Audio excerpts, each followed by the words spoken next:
One question that can change the entire direction of a feedback conversation all in a few minutes.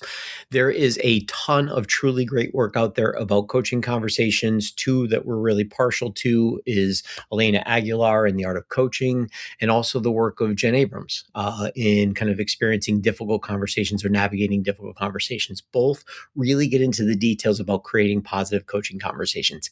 Here, I'm just going to go kind of in the simple way here with a little bit of an alignment back to our book learner focused feedback about those conversations.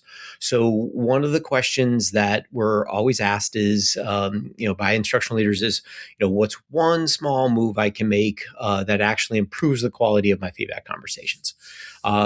Most leaders, we always start with this. Most leaders want to do this work really well. They care about their teachers. They care about what's happening for their kids. They care about instruction. But sometimes the feedback conversation slides into compliance, evaluation, simple advice, right? There's a simple shift that can change that dynamic. It begins during the classroom visit, because it always begins with the evidence collection, right? Instead of leaving the room thinking about what you're going to tell the teacher, capture one piece of evidence that is about student learning or about engagement, something specific that students said or did or struggled with.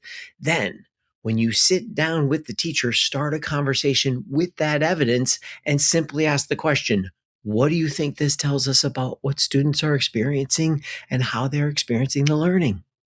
So let me give you a quick example. Imagine you observed a math lesson. During independent work or work time, you noticed that four students raised their hands almost immediately and asked the teacher for help.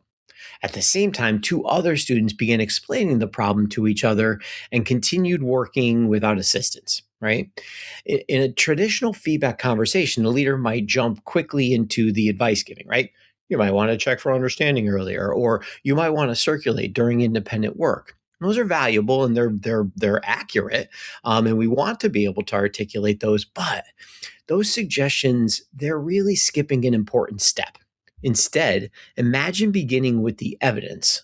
Something like, during independent work, I noticed students asked for help within the first minute, while two others began explaining the problem to each other and then continued working.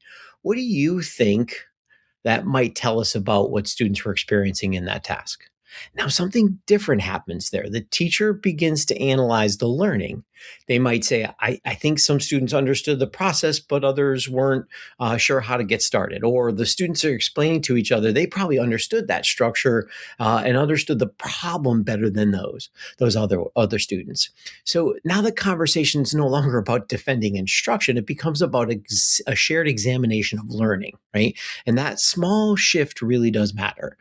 Because over time, when teachers experience feedback this way, two things begin to happen. First, teachers begin to start to see feedback conversations as opportunities for analysis rather than judgment. And second, trust begins to grow. Teachers recognize that the leader, you're not just there offering opinions, you're paying close attention to what is actually happening inside the classroom.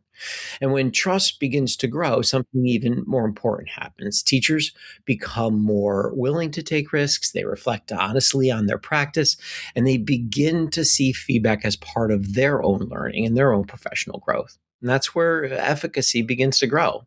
And when efficacy grows across a faculty and across a school, right, we begin to see that collective efficacy that we know has that powerful impact.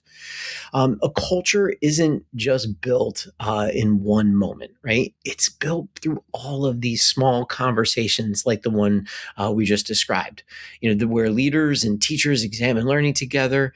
And so I'm going to challenge you to go out to 3 classrooms this week and collect a specific piece of evidence about engagement and hold a conversation with each of those teachers that starts with that very question. What do you think this is telling us about student learning? Then come back, comment here, and let us know how it went. And then we can learn from each other's experience and feedback.